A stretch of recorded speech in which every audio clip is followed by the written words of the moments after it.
Hi hello అండి. I'm Sai Priya dietician from Warangal. ఇంత చలిలో కూడా మీరు వాకింగ్ చేస్తూ ఉంటారా? అయితే ఈ వీడియో మీకోసమే.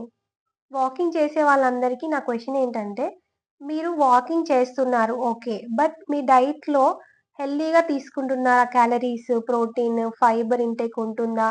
80% మన డైట్‌తోనే ఉంటుంది. మన వెయిట్ లాస్ కావాలనుకున్నా, డయాబెటిస్ కంట్రోల్ కావాలనుకుంటే. బట్ అందరూ ఏమనుకుంటారంటే, ఈరోజు మనం వాకింగ్ చేసాం కదా! మనం ఈరోజు బిర్యానీ తిందాం. ఈరోజు నాన్ వెజ్ అలా తీసుకుందాం. వాకింగ్ చేస్తే అయిపోద్ది. మన క్యాలరీస్ అన్నీ అయిపోతాయి. మనకి క్యాలరీస్ రెడ్యూస్ అయిపోతాయి. ఇలా అనుకోని తింటూ ఉంటారు. వాకింగ్ చేస్తూ ఉంటారు. బట్ దీనివల్ల డైలీ అలానే ఉంటుంది వెయిట్. దాంతో రెడ్యూస్ అవుతారా అంటే కారు. అలానే ఉంటారు.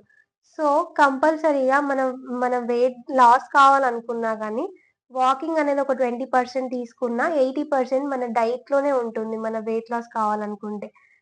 సో, మీకేమైనా డైట్ ప్లాన్ కావాలనుకున్నా, ఎర్లీ మార్నింగ్ టు డిన్నర్ వరకు వెయిట్ లాస్‌కి నాకు కామెంట్ చేయండి డైట్ ప్లాన్ కావాలి అనేసి.